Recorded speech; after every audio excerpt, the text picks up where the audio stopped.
अस्सलाम वालेकुम जनाब उस्ताद मोहतरम। एक सवाल है कि अगर सैयद राफ़ज़ी हो जाए क्या इसकी ताज़ीम करनी ही करनी है?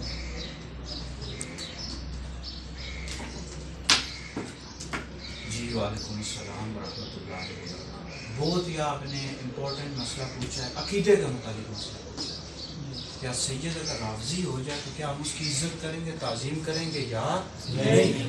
अब ये सोशल मीडिया पर आजकल लोगों ने बहुत ज़्यादा फैलाया हुआ है कि सैयद अगर बदमज़हब भी हो जाए तो भी उसकी ताज़ीम करेंगे। अब इससे मुराद क्या है भाई, समझो इसे मुराद क्या है? सैयद अगर बदमज़हब हो जाए, पहली बात यह है कि जो सच्चा सैयद होता है वो कभी भी बदमज़हब नहीं होता। लेकिन अगर बदमज़हब हो जाए, बदमज़हब से मुराद यह है कि जैसे कोई सैयद है वो अगर शिया हो जाए, यानी तमाम सहाबा की वो इज्जत करता है, सिर्फ तफजीली बन गया, मतलब मौला अली पाक को शेखैन करीमैन पाक फजीलत नहीं है, वो भी आले सुन्नत हमारे नज़दीक गुमराह है, आले सुन्नत से खारिज है, लेकिन हम उसकी इज्जत करेंगे, ताज़ीम करेंगे क्योंकि हजूर की आल औलाद है।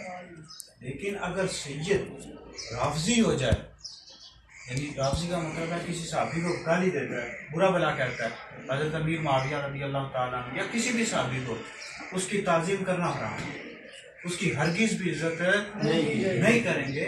इस वजह से अब ये आला हजरत ने लिखा है फतावा रज़विया में और दीगर हमारे बुजुर्गों ने भी लिखा है कि राफ़ज़ी हो जाए तो हरगिज़ भी ताज़ीम नहीं करेंगे। इस तरह कई मशरक ऐसे हैं, कई मतलब मसलक ऐसे हैं जिनमें जाने कुफ्र है, तो अगर उस में चला गया तो दायरा इस्लाम से खारिज हो जाएगा।